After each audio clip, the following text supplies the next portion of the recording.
there is a quiet illusion that shapes much of our suffering. The belief that we are separate, isolated, and alone in this world. Yet, if you look closely, you may begin to see something entirely different. A truth so simple, yet so profound. Nothing exists on its own. Take a single leaf in your hand. At first glance, it seems complete by itself. But look deeper, and you will see the sun that nourished it, the rain that fed it, the soil that supported it, and the air that sustained it. Without these, the leaf could not exist. In this way, the leaf is not just a leaf. It is the entire universe expressing itself in a single form. This is the essence of interconnectedness, what the Buddha described as dependent origination. The understanding that all things arise because of countless other conditions. Nothing stands alone, and nothing ever truly has. There is a story of a monk who once asked his teacher, "Who am I?" The teacher replied, "You are not just yourself. You are your mother's smile, your father's struggles, the food you have eaten, the people you have loved, and even the pain you have endured."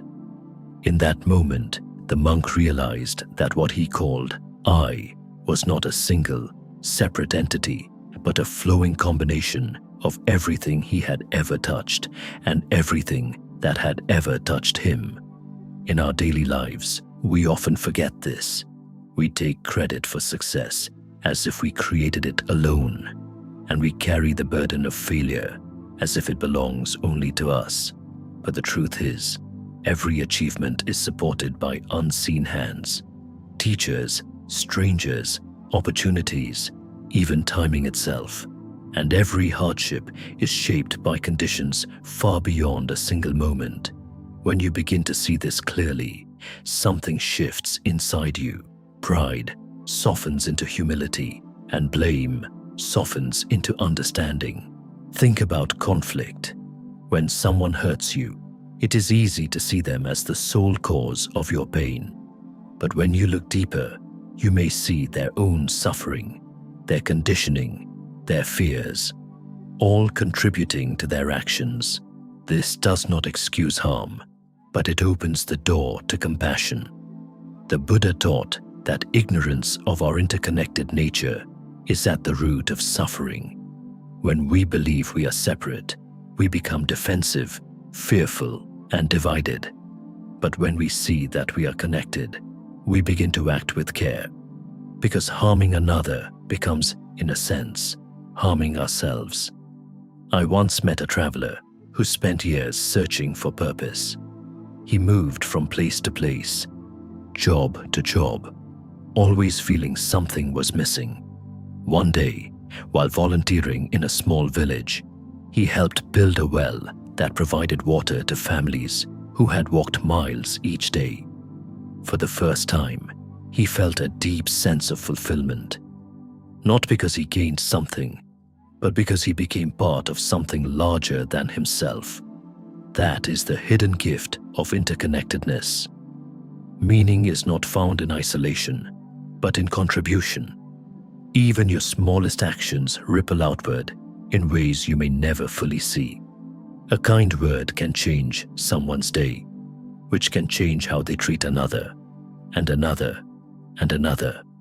In this way, your presence matters more than you realize. So how do we live with this awareness? First, begin by noticing the connections in your everyday life. The food on your plate, the clothes you wear, the technology you use. Each one is the result of countless lives and efforts coming together. Second, practice gratitude, not just for things, but for the web of conditions that make those things possible. And finally, act with intention. When you understand that everything is connected, your choices become powerful. You begin to ask, not just, what do I want, but what effect will this have? The truth is, you have never been alone, not even for a moment.